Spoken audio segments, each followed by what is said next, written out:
Hi and welcome to Challenge to Champion. Today's guest is Pierre de la Porta. What's up? Thanks for having me. Excited to be here. Thanks, Welcome, man. I'm really excited to be speaking to you, but we at least had a bit of an introduction before we turn on the cameras, and I think we have so much in common. And I can talk hours. I can talk hours to you. Awesome. About your experience and the things you are currently busy with. I think one of the biggest things you are currently busy with is probably, you can correct me if I'm wrong, but I think it's playing for Francois van Coke. Yeah, that's definitely one taking the number one spot by far. Yeah, very very blessed to be part of this project. But it's still early days though. But I mean, for where I'm at now, I'm very happy to be playing and being part of that. So, yeah. You said you started playing for Francois around April this year. Correct. Yeah, like 6-7 months ago. So it's I mean I think we've done like 12, 13 shows since. Which like in those 13 shows, there were some of the biggest shows I've ever done in my life. Like 2 of them was the Francois van Coke and Vrienden shows, Yes, which happened at the Sun Arena in Pretoria and the Grand West in Cape Town. What is that, like 5 or 7,000? The Pretoria one is 10,000, and the Cape Goodness. Town one I think was like 5 or 6,000. Yeah, it's a much smaller venue. So, but I mean, it feels the same. You can't Yeah. really. You can't see the amount. You just see Yeah. people. It just feels. I don't know. It feels insane. I mean, I've always been dreaming like playing arena shows, and like my main goal is like going on tour with the artists and playing stadiums. But you got to start like small and like climb the steps and stuff. So. Yeah, very happy to have my first 2 arena shows in the bag. Yes, yeah. Now I saw that on your Instagram, and it It's still sparked up a lot of interest there. Yes, that looks still amazing. unreal. But let's go a little bit back. I saw on your Facebook. I think, did you study at TUT? I did. I don't know if it counts, because I was in matric 2015, and then I always wanted to go and do music directly after school. So I went to TUT to do the jazz course, but like I think I only did 7 or 8 months, and I was like, I had this idea of studying music and I wanted to do that, but I mean I had like 12, 13 subjects where one of them were drumming, and I mean that wasn't the main focus. So I don't really feel like that's the vibe how I wanted to do music. But I mean, if you do that course and you finish your 3 years or 4 years, you're definitely going to walk out a better muso. But I decided to drop out 7 months, 8 months in. And I actually went to a different college in 2017, but I also dropped out like 8 months in. And then I was like, okay, full-time music now. Well, So yeah, I mean, it I worked did. out. So far so good. Yeah, at first my parents were very like skeptical about it. They were always very supportive of the drumming, but I mean, dropping out twice, like 2 years in a row, they were like, oof, don't know if that's the right choice. But I mean, I think now 6-7 years later they can see that there's something happening. So Yeah, there's a bit of a method to the madness. yeah. I feel the same because when I was doing my drumming course at SAMI, there was maybe like a stint of 3 to 4 months where I just didn't go because I didn't feel like the things that they were teaching was things that I needed, because I wanted to be a studio musician and a session musician. And the basic, I know now that there's also method to their madness with, just all the rudiments and things. And I said, listen, I want to play a song. Yeah. The song that I want to play doesn't have those rudiments that you want me to practice. And that was a bit foolish, but Yeah, but it was a difficult way that they taught. And when I left there, I finished that. I did a 8th degree. that's just a like grade 8. a year course or Yes. 2 years. Yes, well, when you do the course, they decide what they're going to sign you up for. Okay. What grade are they going to sign you up for? Grade 6, Okay. grade 7, grade 8. So I did a grade 8 and I did a grade 4 on piano because you have to do theoretical music. Yeah. But then I went to Turkey's to study construction management. That's something And completely different. Completely different. But I sucked at that as well. I was there for about 3 years, but I think I only have about a year and a half's worth of material that Did you finish it or no, close no. to finishing it? I mean, 3 years there was probably I- like 4 years, or what? What was the? it's a 3-year course, but I only have about a year and a half's worth of what do you call it? Uh, w- Subjects that I passed. Okay. So I'm basically halfway. yeah. But what I found And that's was, demotivating. yeah, really, but it gives you a bit of a chip on the shoulder because now you need to prove something because they said you can't drop out here. It's not going to work. What you going to do? Yeah. So I think there's a bit of a motivation there, which you create yourself. And then the second thing is I think if I had that option of going to work for someone because I have a degree, it would probably be quite a nice backdoor when things are tough to just slip out and go get another job.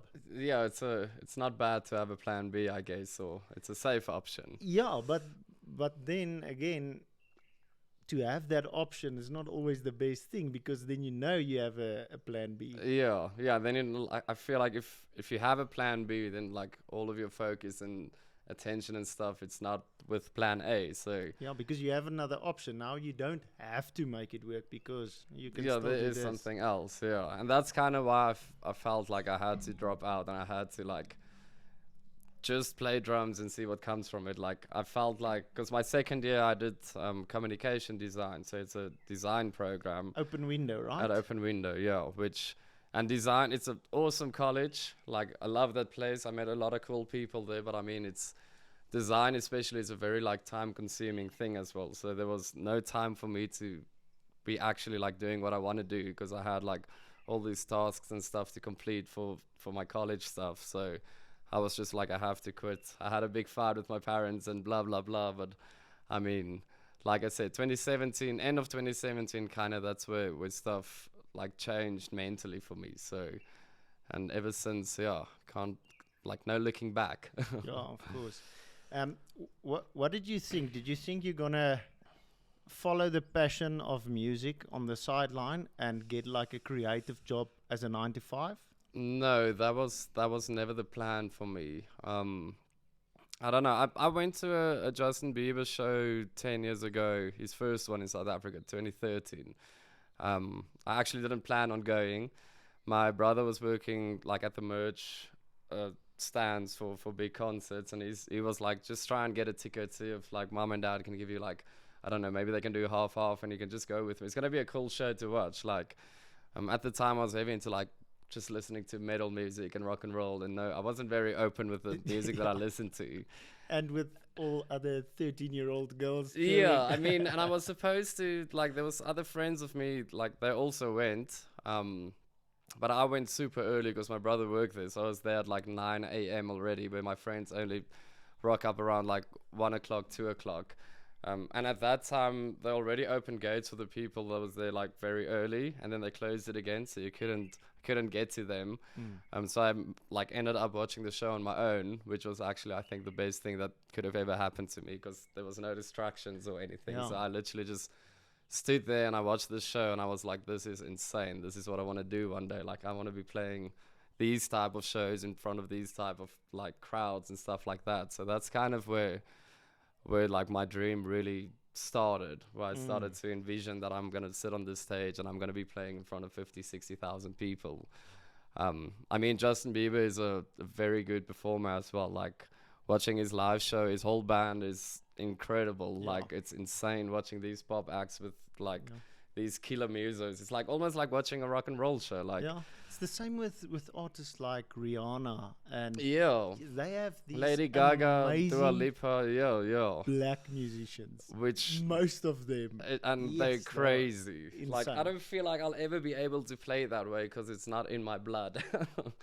Even if I practice 40 hours a day, I don't think I'll be able to reach that level. But I mean, it's not always about being the best. There's a lot of other stuff also going Yeah, on. and So you have a real specific style. yeah, I think the easiest way that I would be able to describe it is like the Travis Barker punk. yeah, style. that's definitely my favorite drummer and biggest inspirations when it comes to drumming is Travis Barker. So I think that's kind of why a lot of people tell me that I'm not trying to be him or anything, but I think he's just such a big inspiration for me that it kind of just happens. Yeah, of course. And if that's the content that you're consuming and watching and learning from, it is going to wear off on you. Yeah. Of course. And it's not a bad one to be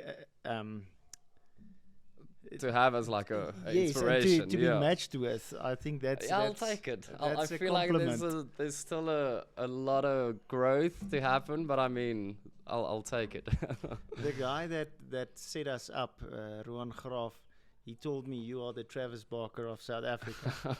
So that's pretty cool. And then I watched your videos, and there's a lot of Blink songs as well. Yeah. And just your style of playing. I'm really into drums, and I think that it worn away a little bit, but recently I've started getting into drums a lot. Yes.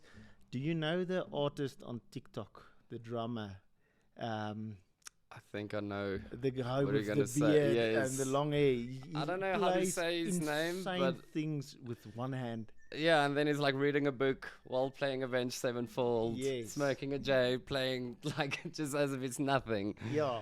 Yeah, no, I actually watched a video about that guy, and I think he's only been... El Espario. Yeah, something like that. Yeah. And I think he's my age, or maybe a year older than me, and I think he's been playing for like 5 years. I've been playing for like 5 more years, so if that makes sense. I've been playing for 5 years longer than he's playing, but he's like on a different level.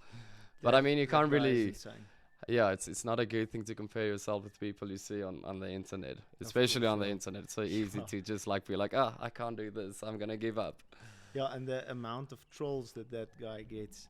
So when I started watching his videos, it really got me into drumming again, and got me thinking that I want to find a way. I told you earlier, I want help from someone, some engineer. Okay. Or sound engineer or someone to help me design a device where I can have a cable plugged into a device, and that cable coming out into like a little microchip that you can bite on to act as my bass drum. So you'd be playing the bass drum with your mouth? With my teeth, yeah, basically biting it. Okay, that's definitely, I think it's possible though. You just need the right person to... Yeah. Who can help you with it. I don't think it's too difficult, but I just don't know anything of that field. Yeah, even me, when it comes to the like technical side of stuff, I'm kind of like still figuring the stuff out. But I think there'll definitely be a way to... I mean, you can't really use one of your arms for a kick because you obviously need it. Yes. I thought about that, maybe like turning the kick like a floor, but then you run out of limbs. You're not going to be able to do a lot. Yeah, but I mean, it's worth a shot. I think if you're going to do that and you spend like a couple of hours behind it, you're going to get the feel for like playing the bass drum with your right hand, maybe. Of course. Yeah, that's also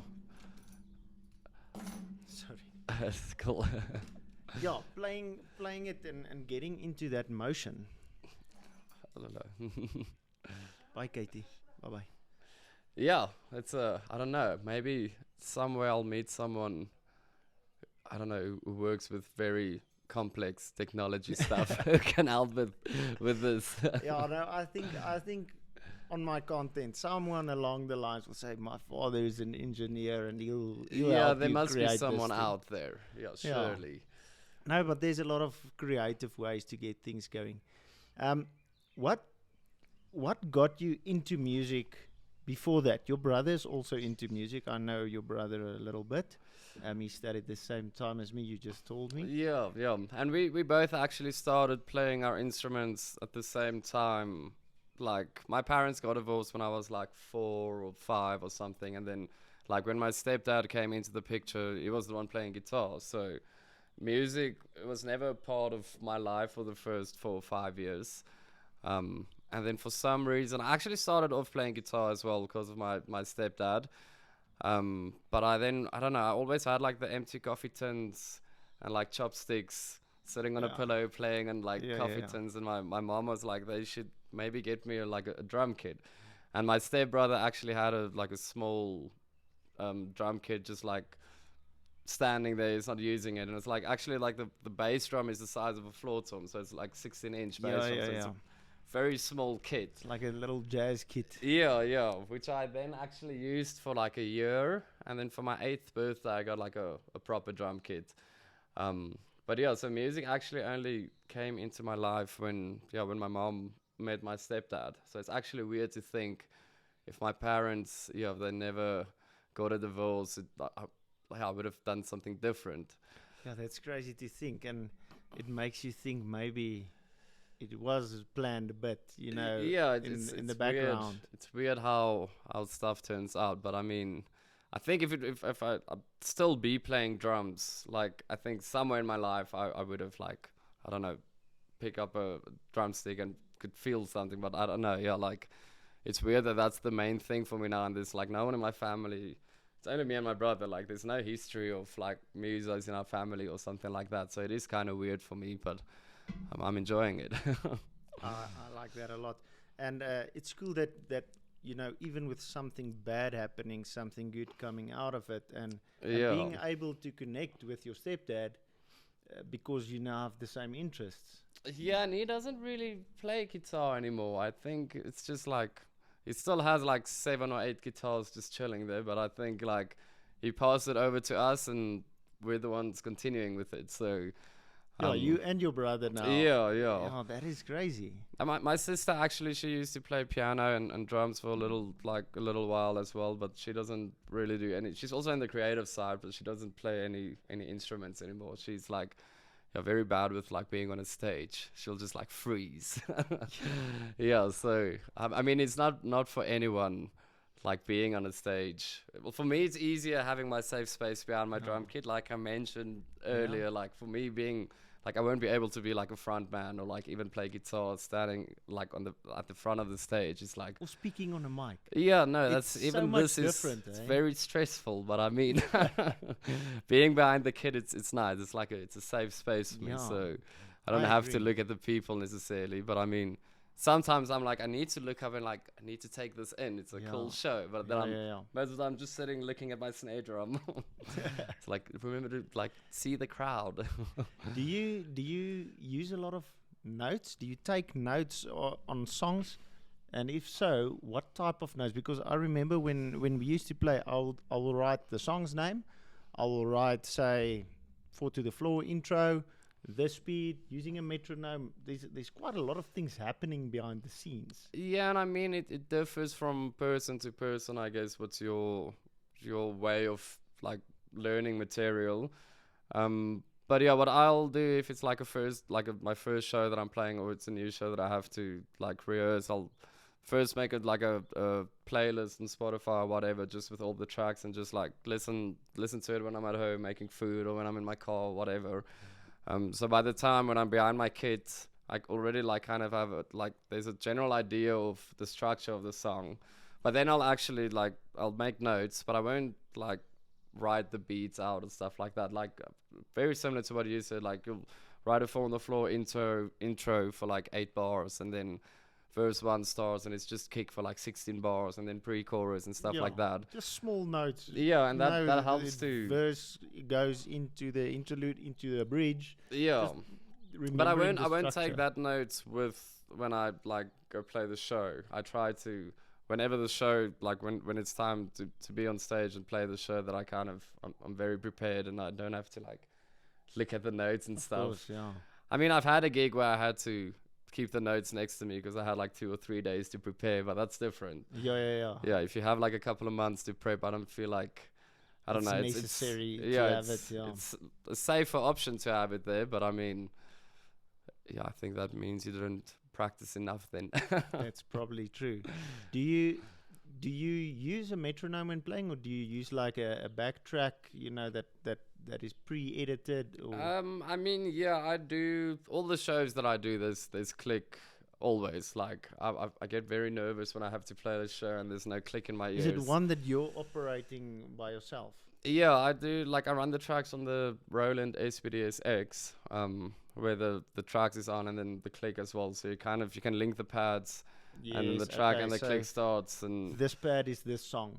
and then it will play the backtrack and the click Yeah, and yeah, everything. yeah. So Okay. you can obviously with the SPD you can route it out. So like tracks would be left, right, stereo tracks, and click. I'll just route into my little desk. Yes, and it's only in your in Only in ears. my ears, Yeah. yeah. But I mean, I've done some shows where the artists, if they play without a drummer, they don't play with click, so then they don't have click. So I'll be like, no, I'm gonna definitely build a click track rather than just, I'm not gonna play with tracks without click because I don't know, Yeah. it feels risky. But I mean, there is people who I don't know who don't play with click, and I don't, as a Yeah. drummer, I feel like it's very important. That's your job. It should be your best friend Yeah. as a drummer, the metronome. Yeah, and a lot of times doing a show, sometimes you get a bit of a dodgy sound, man, and you can't hear the rest of the guys properly. Yeah, You'll yeah. get some. Yeah, Yeah, and I've timing is had a problem I've had there. a lot of them, but yeah, I mean, I had a lot of good ones as well, but there's Yeah. been a lot of bad. It's a difficult job. And It's there's a really- handful of good engineers actually, which is sad, especially now after COVID. I feel like, yeah, now after COVID is where I'm actually really active, but there's like way less engineers now, good engineers. Yeah. Yeah, I don't know. Everyone obviously in COVID had to do something different. And I think they just decided now when everything opened up again, it's like, nah, they're not going back. They're not doing that again. Yeah. I mean, I think it's a lot of, like, it's hard work being a sound engineer or being on the crew, like the tech side. Like, a lot of people don't see the 10 hours before a show that they have to, like, go build a stage, or the day Yeah. before and put PA up and all that type of stuff. So, Yeah, and Yeah, like that's- if there's a problem or there's a buzz or there's a hum during a show, now you have to fault find. And yeah, and then it's people crazy. can be very, like, rude if there's a problem, and so I think they take a lot of shit from a lot of people. Yeah. But I mean, I'm at a point now. I did some shows with the Evil Fantastis last year, and they have a thing where they're like, they don't talk about the sound after the show. Like, if it's good sound, like, everyone will know. If it's bad sound, everyone knows. So they're not gonna, like, dig into it and, like, talk about it, which I really like. So ever since, I'm like the same vibe. I'm trying. I don't want the sound to affect my mood, or I mean, you can have a good gig and bad sound, but if you play, like, if you're gonna focus on the bad sound, it's gonna ruin your gig and it's Yeah. gonna ruin your whole night. So I'm just like trying not to focus on if there's bad sound, just listening to the click and just still, I don't know, vibing. Yeah, no, I think that's a better way to go about it, because I also try and eliminate external things from affecting how I feel, Yeah, you affecting can. my day, affecting my mood. It's I up don't to like- you. Like, yeah. you can decide what do you want to focus on, or like what do you want to spend your energy on. Which And you're gonna feel something, yeah, so just make sure you try to take control of what you're gonna feel, and what Yeah, you're gonna allow yeah. to feel.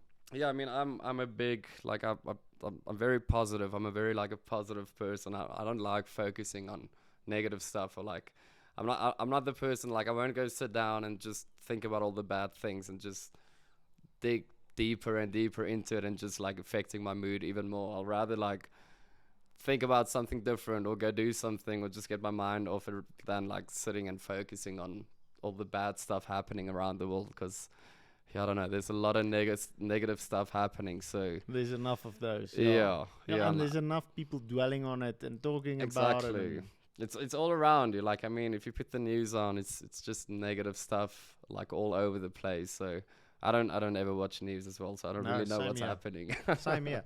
I know that if there's something really important, I'll hear face to Yeah. face about it. Yeah, Someone someone will- will say yes. something. Yeah, If it's really that important, yeah, the rest of it is basically made up, I feel. yeah. I don't know, dude. I'm just not a fan of, like, negative people and negative vibes. And I don't know. I've always been someone who, like, I like to see the light at the end of the tunnel. And yeah, it's weird because I haven't met a lot of people with, like, the same mentality, like, where from like where I am. Like, I don't know. I don't want to put it in a way that it sounds like I'm looking down on people or anything, but it is kind of weird having this mentality, because you can't really, I don't know, you can't really connect with other people that easily, because the way that I'm thinking and the way that they're thinking, it's, like, completely different. So it's like a kind of a blessing and a curse having this, like, positive dream big, go big type of mentality. But yeah, it's I don't know. It's not always easy and like sunshine. Of course, and I can talk a lot about this as well. It's life is difficult sometimes, and a lot of situations are difficult. But I say again, you have to feel something. So Yeah. I choose to feel happy, and I have a lot of protocols that I use to feel better. I have a sauna there. I do cold showers. There's Okay, a lot of nice. those types of things that I Mm. know a physical change that I can bring in my life will make me feel this way, because it's not as easy for me. That is not my natural state. Just being happy and being positive. It's But not. I mean, it's not. I don't feel like that's anyone's natural state. Like, it's way more easier to like be negative and Yeah. not, because you don't have to put any like energy into that Yeah. type of stuff. It just happens. Like, There's a lot of it's easy to material. feel sad and feel Yeah. bummed about stuff. It's the difficult part is to get yourself out of that space. Of course. Yeah. Is it something that you taught yourself, or is it something that you grew into? Or? It is. I think it's both something that I taught myself and like grew into. Like when I dropped out the second time, 2017, I also like stopped smoking cold turkey. I just had like an epiphany. I don't know. It's just like, I don't know what I'm doing. Why am I studying? I want to play drums. I was just sitting at home and I don't know. Just something happened. And like the next day, I stopped smoking for like 6 months because I told myself, well, 5 months, that I'm going to stop till like the 1st of January. When was it? 2018. So then I stopped studying like July, August, somewhere around that time. And in those couple of months, I started watching like motivational videos every single morning for like 40 minutes to an hour while like practicing on my practice pad, and then I'll go behind my kit. And I think like doing that for 4 months, and I also had like a little notebook where like in the morning, first thing I'll write 10 things down that I'm grateful for, and I'll write like my biggest goals, and I'll like see myself in the mirror, and I'll just tell myself, you can do this, you're gonna do this, you'll achieve your dreams and whatnot. So I did that for like 4 or 5 months, and I think in that period, like something switched in my head. Like that's where my mentality, I was like, it's crazy to think that there's so many people that don't understand their full potential. Like for me, watching all those motivational videos in that period was like definitely also a game changer, because that's kind of where I taught myself where it like, yeah, I don't know how to say it, but yeah, it's to choose not to be negative. It's something that it doesn't just happen. Like you have to, I don't know, you have to, fuck, how do I say this? Put effort into it. Yeah, that's Yeah. true. So it wasn't easy, but I mean, every morning writing those things down and like telling myself positive stuff in the mirror and stuff, that, I don't know, it really helps. It kind of made me believe in myself, and yeah, I should get back into that again. Haven't done that in a while. I'm pretty sure that no one would guess. Looking at you, shirtless behind a drum kit, tattoos, piercings, everything. I promise you, no one thinks that you also do affirmations and do self-improvement and do all of those things. And talking to you, I can really hear that, and I can hear that that growth inside of you, and that maturity. That's really, I Thanks, didn't dude. expect that. And you're not the first one. Like whenever I open up telling someone my story, they're always like pretty surprised, because I don't know, for some reason I look very hardcore for people on Instagram. But I mean, I do work in the Afrikaans scene, so I get it. Like I'm not the typical Afrikaans looking guy. But then when they actually like talk to me for a little bit and stuff, and get to know me, they're like, oh, you're actually like, stuff it's not just happening for no reason. Like, yeah, no, I definitely dream big every day. I see the picture in my head every day. I love it, man. I love to hear that, and because I'm 100% into that world as well. I do visualization, I do self-improvement, I listen to podcasts every day, probably 2 to 3 hours daily. Okay, sick. I listen to Joe Rogan, is like the biggest one that I listen to. But Yeah, then, it's the OG. yeah, Huberman, Jordan Peterson, all of those guys. I consume so much of their content. Yeah, and that's very good content to consume. Like, I mean, there's a lot of people, even with like TikTok and Instagram and all that stuff, you decide what you see. But like most of the people, they just see a bunch of stupid, useless videos, which is, I guess, fine. But I mean, if you go on your phone and you see all these like motivational stuff, and like it definitely plays a role in the long term, like seeing all these things like over a long period of time. Yes, yes, yes. But yeah, it's I don't know, it's not a very common thing I've noticed. Like I said It's earlier, not, yeah. I haven't met a lot of people from where I am with that like mentality. I don't know. I can just feel like there is something in me, and I'm gonna be very like miserable and depressive and is it depressive? Yeah. Yeah. If I don't fulfill that feeling in me. So I feel like that's kind of why I have to do the drums. I don't know, there's something bigger in it than just playing drums. And I mean, I can see it, the growth so far and the people that I get to work with and the places I get to see and stuff. It's, I don't know, I'm very privileged to have this and be working with these type of people. But I mean, yeah, there's not a lot of people my age. And I'm not saying this like, I don't want to sound cocky or anything, but like there's no musos my age in like South Africa necessarily that I can relate to, like having the same visions or stuff like that. I don't know. I feel like a lot of younger people, a lot of them dream big, but a lot of them also just like, I don't know, they just do the thing, Yeah. which is also fine. Yeah, and it's probably a stage that they're in, and they'll also realize it sooner or later. Yeah, Or at a stage. and I mean, you can be happy without like doing the craziest things and like living the craziest life or that. I don't know. It's fine getting a degree and like just living happily. There's nothing wrong with it. But for some reason, I want to do it a complete different way. Yeah, and I can imagine you don't just want to have the average life, the average wife, the average 2.5 children, Yeah, average yeah, house. yeah. And I've never been someone for like I don't know. I've always wanted something more. Like I didn't really realize that when I was younger and in school and stuff. But like looking back now, always like I was the one wearing like different clothes or like I don't know. I was always the one standing out, not fitting with the mainstream people, like, if that makes sense. Did you feel a bit outside to the in groups? Yeah, definitely. And I mean, I think I still do, but uh, you get used to it, I guess. It's not like people hate me or stuff like that. I think it's just something that I make myself feel that you're kind of like an outcast. I don't know. Yeah. I think that's something that a lot of people want. They want to be different. They're trying maybe a little bit too hard to be different. Yeah, and then you can kind of see it. Yeah, they're trying too hard. Yeah. No, I don't think you should try. You should just be. If that's who you are, Yeah, live it. yeah. And then it will feel natural. Like, I think that's the way you feel. Yeah. Yeah, I mean, it doesn't. I'm not getting all the tattoos and like the piercings and stuff to feel or to be like a certain person or something. I've always wanted these stuff. Like it's just always who I've been. Yeah. I mean, I used to, even in primary school, the reason why I started with my right arm is because I'm left-handed. And like in school, I used to just doodle my whole arm every day. So it just felt right starting on the right arm. But I mean, it's always been coming. I'm definitely. It would have been a lot worse on your left arm drawing with your right Yeah, hand. it would have looked horrible. Okay. I've been trying to get myself to get a tattoo for a long time now. Okay. For a really long time. I don't have one. My wife has a couple, and she's even bought me a voucher at a tattoo parlor.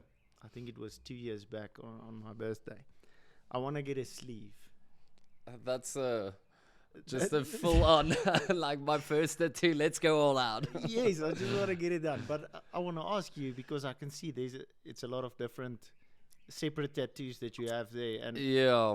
let me ask you, how do you start? I mean, just by going for your first tattoo, I guess. But if you have doubts about it, like I think it's just no one's gonna like. There's no rush. Yeah. So rather like get a proper idea and be super happy with it before getting it. But I mean, my first tattoo on my arm was the Believe here on my wrist, yeah, which I think I was like 16, 17. And that kind of came from the Bieber show that I also watched, because that was the Believe tour. Okay. And I mean, it's just like for believing in your dreams.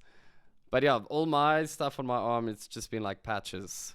This arm I'll do differently. I'll do like a full-on theme thing, but this one's just gonna be a bunch of small stuff, making it a full sleeve. Are you planning on like filling it in and? I filling do in want the to blanks, do or- like shading in between. I mean, I spoke to the artist a couple of months ago, and he said it might be weird because of small spaces. It's just gonna look like a piece of black. But I mean, I think that's the main plan, is to fill these little gaps with shading. But before that happen, I need to get a big piece here and also do this part. I don't have anything here. Yeah, no, I really, yes, I like the look of it. Yeah, I'm a big fan. My brother follows this one guy. He does watches. He has a massive business buying and selling watches overseas, and he also doesn't have any tattoos. And he designed a massive, like, intricate watch gears, and like it looks like the inside of the Rolex. Yeah. Massively on here with it. I think it was like a 3-day thing that he did, and he got it one shot. First tattoo. First tattoo. That's brave. Going all out. I mean, if I had the money, I'd probably do that as well. But yeah, I started very young, so it's always on a tight budget. What do you think that would cost? Like 20 to 30K, or? Yeah, depending. I guess it depends on like which artist you're going to. But if you're going to a decent place, it will probably be like, yeah, probably around 30, 40. Because they usually, like a good price, I think, would be like 1.5 Per hour. 1.3, 1.5 per hour, something like that. And I think you're looking at like, yeah, probably 20 hours, 25 hours plus if it's your whole arm, depending on obviously what you're getting. Oh. How painful is it?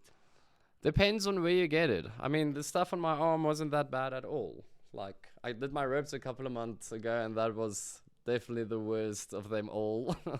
I went into like a trance thing. I don't know why. I just lay down for 2 hours. I don't know how I did it, but I mean, I did it, and I'm alive. Do you think that's the most painful one that you've got? Yeah. For my, like, so far, out of all the ones that I've got, yeah, definitely the ribs. That's by far. And like on your ankle is also pretty painful. My legs aren't a problem. I can go with the legs. Maybe just sleeve a leg. That should be the easiest one to do. Yeah. No, that it intrigues me a lot. And also my wife likes it, so it won't be a problem for you. Two flies with one swipe. Yeah. No, but I am gonna do it. I just need to figure out how and what and where. Yeah, and that if you want to go for a full sleeve, yeah, you better need to be make sure, Yeah. 100% sure Yeah. that's what he wants. Or even if it's a sleeve planned out, but in sections, but you Yeah. know the end picture. Yeah. And I mean, it's best to sit down with an artist, and because that's obviously what they do for a living, is to bring your ideas to life, I guess. Yeah, there's a lot of good artists here as well, but I mean, I really want to go to Europe or UK or the States and stuff and get those artists to work on like different parts of my body as well. So I'm not gonna like try and do everything before 30, but I definitely want to do everything. You want to still leave some real estate open. Yeah, maybe. We'll see. Okay. So you said you're left-handed. I'm also left-handed. And drumming, you play open-handed, right? Correct. Yeah, but my setup is still like Still the same. yeah, it's still right-handed. So what that means is, just for the listeners who aren't drummers, it means that you have a hi-hat here, a snare here, and the rest of your toms and your cymbals and everything here on your right-hand side. Yeah. So closed hand playing would be crossing your hands like this and playing the hi-hat with your right hand. And then open hand playing would be playing the hi-hat with your left hand and playing the snare with your right. Yeah. So what do you do when you play the ride? I use my right hand. So you just swap to Yeah. cross. Yeah, so it does feel weird, but I mean that definitely helps to get my weekend better. And like a couple of years ago, I always had my main crash, like the one in front of me, where I'd play with my left hand. And I decided to move my main crash to my right hand side so that I can use my right hand more To train it. to get better at it. Yeah. Oh, that's cool. Yeah, so because for that reason, I've tried having my right on the left side, but it's kind of weird having this big symbol. Doesn't It's look like as cool. Yeah, it doesn't look as cool. It feels Yeah. nice and it feels very comfortable having it there, but like I don't really like the look. Maybe somewhere I'll find a cool setup to have it Yeah. where it doesn't look. And then the rest of the kit is quite empty on the right hand side. There's not enough happening. Yeah, I there. mean, if you move your right to the side, you need some extra symbols that side, because Yeah. otherwise everything's gonna happen here. Yeah. But yeah, it's actually it helps to have the right symbol on my right hand side, like specifically for my weaker hand. And I made a stack out of like some of my cracked symbols, which is basically like a closed hi-hat Yes, symbol, yes, just yes. on my right hand side as well, where Yeah, like it's I just could like use a it as a hi-hat. Yeah, so I'd start practicing with this hand playing grooves on that one, but it's still far from like where my left hand's at. Yeah. That's the goal, is to get both on the same level. Yeah, to be interchangeable totally. Yeah, Ambidextrous. that's the word. Yeah. Yes. Yeah. Yeah, no, that is a thing to aspire to, because it. I've even tried. Have you ever tried brushing teeth with your other hand? If you brush left, brushing with your right hand. I watched this video about a guy that he said to get your weak hand better, you should just start doing everything with your weak hand, like brushing your teeth, or like if you pick your phone up, or if you open a door, or that type of stuff. So I did try that for like a week or two, but it's very hard to stick to it. Yeah. Like before you see it, you're busy with your like dominant hand again. Yeah. But that's actually a good technique, just to get the hand, like, I don't know, like get the brain to think a bit more. Yeah. No, get Brushing those. teeth with your weak hand. Get those neurons firing. Your teeth will look terrible, but Yeah. you'll be practicing that hand. Yeah, true. No, this it's really interesting. Tell me, with playing for Francois van Coke, he's quite a controversial figure, right? In the Yes. media. Yeah, you could say that. I don't know how long you've known him. Is that a persona, or is that who he is? I mean, he's obviously not 25 anymore. Yeah. Like, obviously, he's now in his 40s, and like he's been sober for I think like 12 years or something. Goodness. So it's dude, massive inspiration for me, and like I've been a fan since I was way too young to listen to Folk Yeah. of Polisikar because of my brother being 7 years older than me. So like I already started listening to them when I was like 7, 8 years old. Yeah.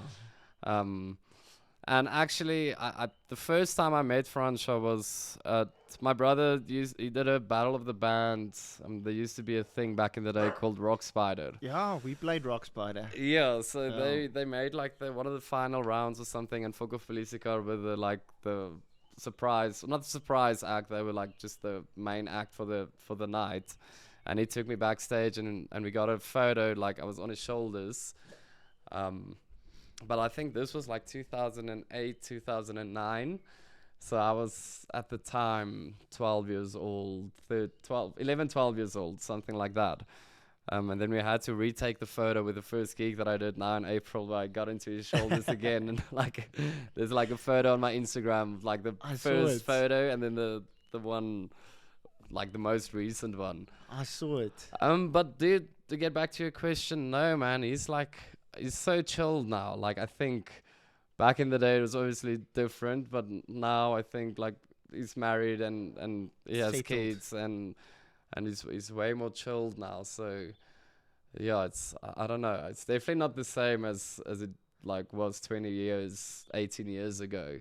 Not the typical rock star lifestyle anymore. Dude, in today's age, I feel like it's not sex, drugs, and rock and roll anymore. It's sex, health, and rock and roll. So Is it? yeah, Are even a the- lot of international dudes, like the older guys. I mean, you can't just party your whole life and stuff like that. It's gonna, like, I don't know, if you're gonna Your reach time's 40s, gonna- yeah. 50s, yeah, it's But what about those guys like Guns N' Roses, AC/DC, all of those guys?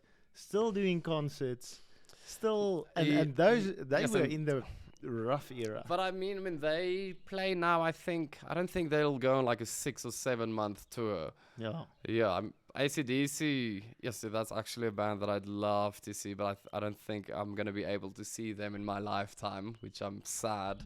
But yeah, that obviously the fact that they're still alive and yeah. still doing it like in their 70s. But I don't think they party that hard anymore. No, no, I don't no, think so. I it think they shouldn't like. be. But even the fact that they can still perform after doing that for all those years Yeah, is incredible. yeah, it is incredible. It built, is. built different. Yeah, and I mean, being able to do that completely sober as well is also very cool for me. Like, so meaning you don't get your energy from like the alcohol or the whatever stuff Yeah. you're doing. So that's also the cool thing that I see with Francois is like, obviously he's completely sober, so but he's still like the energy levels is with every show very high. Well, I feel like there is a lot of people maybe they feel like they need to get a couple of drinks in Yeah. before a show to like get on a vibe before Bit they of can go on social stage. lubrication. Yeah, and it's bound to happen if you're at these places. So, but it's inspiring for me to see someone doing this stuff without a drop of any alcohol. I didn't even know he was sober because he's so energetic and Yeah, busy yeah. on But I mean, stage. that's just his like personality, I guess. Yeah, Yeah. he's always. I think he's always been like a extrovert type of person more than an introvert, definitely. Yeah. Yeah. Like Donnie from Spoegwolf.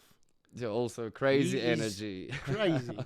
Yeah, dude. Like I've seen a couple of Spookful shows, and then yeah, every time he'll take his shirt off and he'll just take a 2-liter Coke and pour it Pour over it over his his head. and climb the stacks. And Yeah, wild, he's wild. real crazy.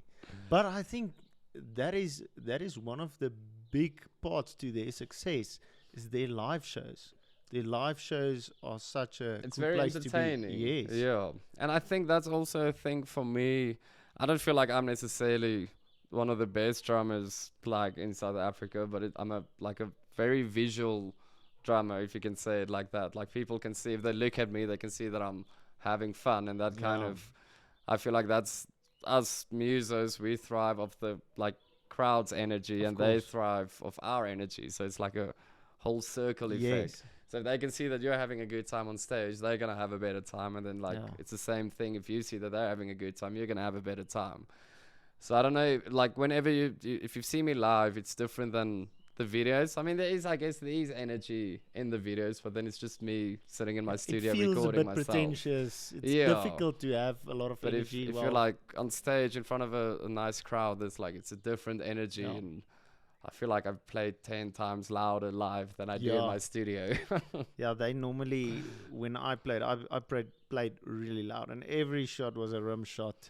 Yeah, that's the only way to go.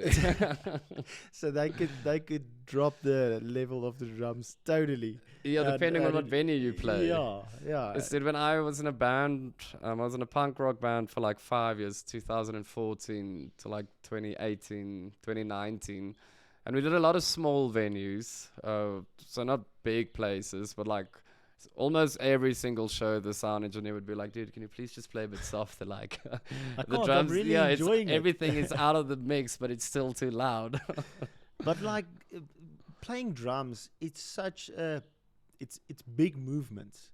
So as soon as you get excited, the movements become bigger. Yeah, And, then you bring the snare shot from yes, here. yes. Yeah. Yeah, And I'm also I do play like even Travis Barker. I guess he's a very big inspiration. So like if you look at it, his setup, like the hats is very high, the cymbals is very high. Like so he has to kind of reach for this Yeah. stuff. yeah. And And it's not probably like to just make sitting it and look playing. It looks looks way cool, way yeah. cooler. Yeah. So I think that's also like it's a visual thing. It's cooler to see that than just sitting there like reaching the cymbals like that. I mean, there's a lot of Yeah. technical drummers. They don't look like it's not very exciting to see them play, but if you listen to what they do, Yeah. it's like mind blowing. Yeah, if you look at, I think guys like Simon Phillips from Toto, it's real intricate and difficult time patterns that he's playing. Yeah. But he's doing it very subtly. Yeah, just chilling and playing these Yeah. crazy things. Yeah. Where for me, it's kind of like I don't know. It's the other way around. Yeah, keep it basic but Yeah, big movements. especially also being like a session drummer, you gotta kind of can't just shine the whole time. You gotta Yeah. like less is more. You gotta Yeah, just do your part, do what the song needs. I feel that's a big thing that I also learned while studying, is to take out a lot of it, play more in the pocket, let that groove sit, and take a lot out. Yeah, Every fill that you want to do maybe every fourth one. yeah, and then it's gonna sound cooler as well. Yeah. Where if there's a full at like the end of every cycle, it's gonna be too much. But I mean, Yeah. if there's only two fills in the song, it's gonna stand out more. It's gonna so punch a lot harder. yeah, yeah. So that's actually a very important thing. It obviously depends on who you're playing with and what type of music you're playing. But like, yeah, playing pop music, it's definitely being in the Yes. pocket Foot to for the the floor, most of the time. Yeah, and as well as giving you some love. yeah. But that's okay. I don't mind that at all. Would you say your life has changed a bit since doing these big shows? Do people recognize you from your music, or as the drummer of that band? I mean, the industry it's big, but it's in South Africa, so it's not as big. Like there's the Afrikaans people. It's obviously it's a handful in South Africa, but I mean they support the music crazy. Like Yes, it's insane. So there's not really die-hard fans. yeah, yeah. So like being a session player in the industry, you gotta like really be a hardcore fan of the artist to know that I'm playing or like something like that.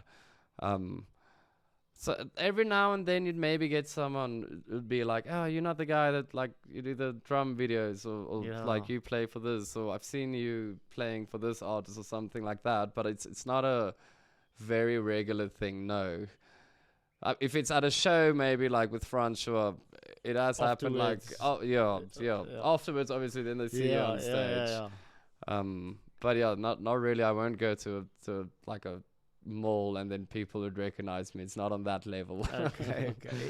It's gonna Yeah, I become mean, that. I'm I pretty really sure of wanna. that. I think if you hit the international market, that's a whole different ball game. So Yeah. let's see what happens in the next couple of years. But I mean, that's never been the goal to be like famous. Yeah, It's more like just with this industry, kind of. I feel like fame comes with success, so it's not necessarily like if you're gonna do it for the fame, it's not gonna happen. Like, I don't think there's anyone like successful at the top who was like, I want to be famous, so this is Yeah. why I'm gonna do this, and then everything worked out. Like, Yeah. well, I'm gonna do it for the money, and then everything worked out. It's not. I don't feel like that's how it works. So you gotta do Yeah. it for the right reasons. Yeah, no, I agree with that 100%.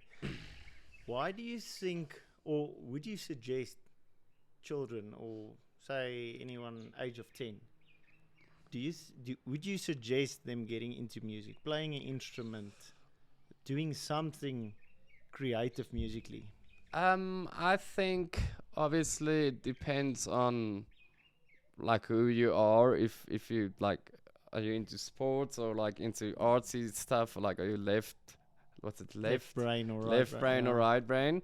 But I mean, I think just having a instrument, if you're doing it seriously or just for the fun of it, I think it's a good outlet to have.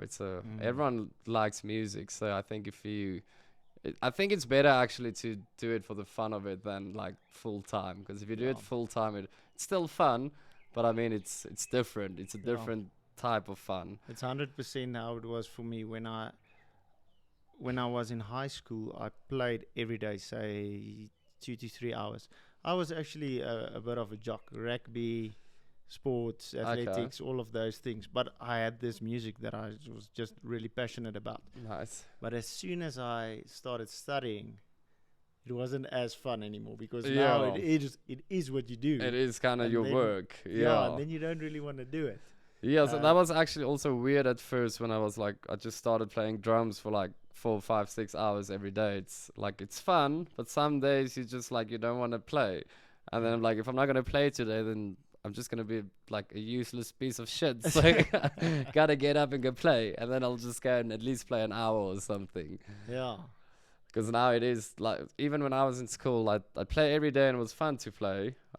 But like starting, just like when I decided it's gonna be like my career, I don't know, something changed. It's not the same anymore. I don't go play drums to like chill. Yeah. And that's what I do Yeah, now. it's not So relaxing anymore. yeah. It's a bit more work, more professional. Yeah, definitely. So like I said, if I want to like escape or something, I won't go sit behind the kit necessarily. Yeah.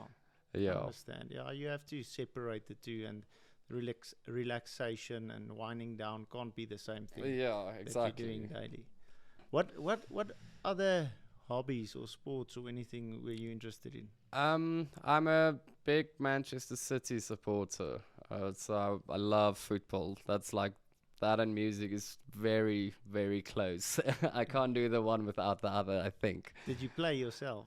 Actually not, no. I only started watching like 2012, 2013. I mean, I used to be very like big into rugby in primary school. I wanted to like play for the Blue Bulls and the Springboks and that type of stuff. So I always like had a big dream since like a little child as well. But like when I went to high school, I decided I'm gonna do music, and like kind of rugby just faded.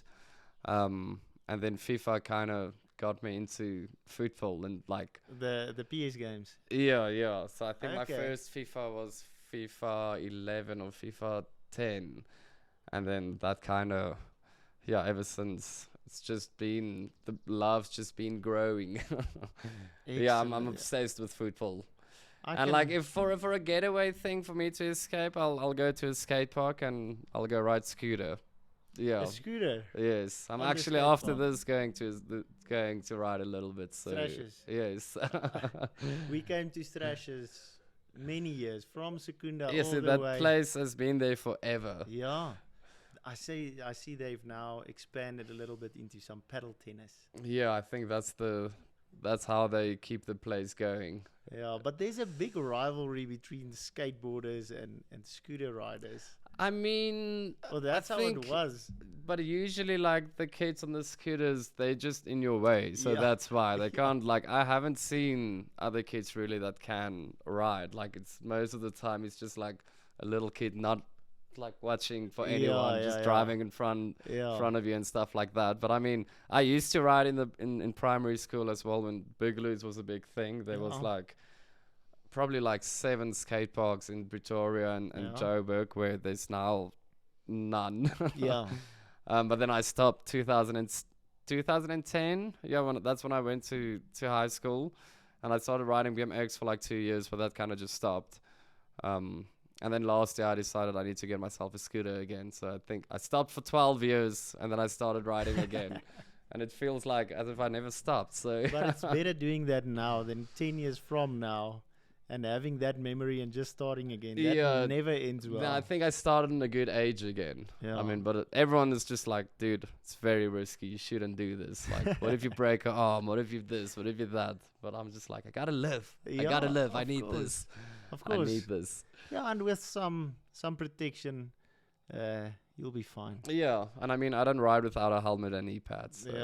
Yeah, no, then protecting the important things. Yeah, and You not should be trying the fine. craziest stuff. I mean, I've had minor injuries, but then I'll chill for a couple of months till I'm like fully healed, and then I'll go ride again. Yeah. I won't push myself because, yeah, I mean, if I do break an arm, touch wood, that won't happen. Yeah, I your might, music. I might have some problems for a couple of months. So, yeah, I I did try not to break- think about that. I broke my left wrist at the skate park at Mshlanga at Oh. Gateway. Oh, nice. and I that was a cool skate park. I was Yeah. there once. And I was a drummer at that stage. And Ooh. it was in a sling, and I played with one hand. I played a lot of shows at the church and so Yeah, I on. mean, I'd be able to wing it. I won't be Yeah. able to like even. Nothing extravagant. But, Yeah. But you can cope. Yeah, but let's hope that never happens. Yeah, it shouldn't happen. What would you say is in your near future, your next 5 years or so? You mentioned that you'd maybe like to go abroad. Yes, that is my main goal is to like scout some artists, either UK, Europe. I mean, the States would also be very cool, but I think my heart's at like England. That's definitely where I want to be at. But I think my plans for the near future is to like kind of build my brand as big as possible, like locally, because you kind of need to do that locally, and then from there you'll be able to, like, I don't know, push through maybe into the international market. Yeah, it's probably a bit easier to shine here. Definitely. I mean, if you do a video, if you do a cover of whatever, like local artists, and tag them, the chance that they seeing you, they're probably gonna see it. So if you're gonna do something cool, they're probably gonna like it and reshare it. Yeah. That's kind of how everything started for me a couple of years ago. So I think I'll probably just continue with getting my content out and like improving and getting better quality videos, and just becoming a better player. I'm very hard on myself, like in that way. Like I really want to I want to look at myself and be like, okay, cool, I think I'm quite good. I don't have that feeling. Yeah, I don't have that feeling at all. Yeah. But no one does. But I do have some plans for my YouTube channel again. I haven't posted on YouTube in a while, but there's like a idea of like doing a dual series, like having 2 drummers and like working something out, and maybe doing like 10 videos of that. But that'll probably happen like in the early next year. And I want to do some tribute shows just for the fun of it. Yeah. But that's like a very tribute Blink-182 or... Yes, I'm going to do like a proper Blink tribute show sometime next year. And that's just like a passion project. So. And with which artists will that be? I mean, I have kind of like an idea of who I want to use, but I don't really want to use... I kind of want to have a Blink image. Yeah. I don't want to like have someone on vocals not playing bass or guitar. So I think I'm going to do it like as a 4-piece, not as a 3-piece, just for the fact that you need 2 guitars. Lead and a lead and a rhythm, and then like bass and drums. But yeah, I mean, I've spoken to some people, but it's not set in stone yet. Can have the one guitarist off stage and the other one on stage, just to look proper. Yeah. So, but I want to like I want people to feel like they're kind of watching Blink. Yeah. No, but watching you, I'm 100% sure they'll feel that. And yeah, like learning Travis's drum parts is definitely the funnest thing to do ever. So, I mean, he's such a unique player. Yeah, big fan. Yeah, he's been paving the way for punk drummers. Yeah, he's like an OG. I mean, there's been punk drummers before him, but like now in today's age, he's definitely like the most known, like commercial even. Yeah, almost level with Blink-182. I mean, if you speak about other bands, Good Charlotte or Sum 41 or any of those, they're not known. The drummer is not known. Yeah. The band's known. I mean, I think Travis has more followers on Instagram than the band itself on Instagram. So that's, I mean, he is dating or married to one of the Kardashians. Yeah, that helps a bit. Definitely. They have like 200 million, 230 million. That's insane. That's a hack to get those followers. Yeah. Good hack. Just get someone with 200 million followers and marry them. Get them to fall in love. And then I mean, he's been a crazy drummer, obviously, long before this. Of course. No.